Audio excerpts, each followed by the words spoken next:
കേന്ദ്ര സർക്കാർ ന്യൂനപക്ഷങ്ങൾക്ക് ഏർപ്പെടുത്തിയിരിക്കുന്ന നിരവധി സ്കോളർഷിപ്പുകളിൽ ഏറ്റവും പ്രധാനപ്പെട്ട ഒരു സ്കോളർഷിപ്പാണ് മൗലാന ആസാദ് സ്കോളർഷിപ്പ്. ഇത് ലഭിക്കുക 9 മുതൽ 12 ക്ലാസ് വരെയുള്ള കുട്ടികൾക്കും ഒപ്പം അംഗീകൃത യൂണിവേഴ്സിറ്റിയിൽ എംഫില്ലോ PhDയോ ചെയ്യുന്ന വിദ്യാർത്ഥികൾക്കുമാണ് ഇതിൻ്റെ തുക ലഭിക്കുക. വാർഷിക വരുമാനം ഏകദേശം 1 ലക്ഷം മുതൽ 2.5 ലക്ഷം രൂപ വരെയാണ് ഇത് പറഞ്ഞിട്ടുള്ളത്. APLകാർക്കും BPLകാർക്കും ഈ സ്കോളർഷിപ്പിന് അപേക്ഷിക്കാവുന്നതാണ്.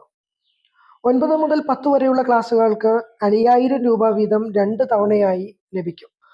+1 +2 പഠിക്കുന്ന കുട്ടികൾക്കാണെങ്കിൽ 6000 രൂപ വീതം 2 തവണ ലഭിക്കും. PhD അതുപോലെ തന്നെ MPhil ചെയ്യുന്ന കുട്ടികൾക്ക് ലഭ്യമാകുക നിരവധി അതിൽ കൂടുതൽ തുകയിലുള്ള ആനുകൂല്യങ്ങളാണ്. അപ്പോൾ ഒരു കാര്യം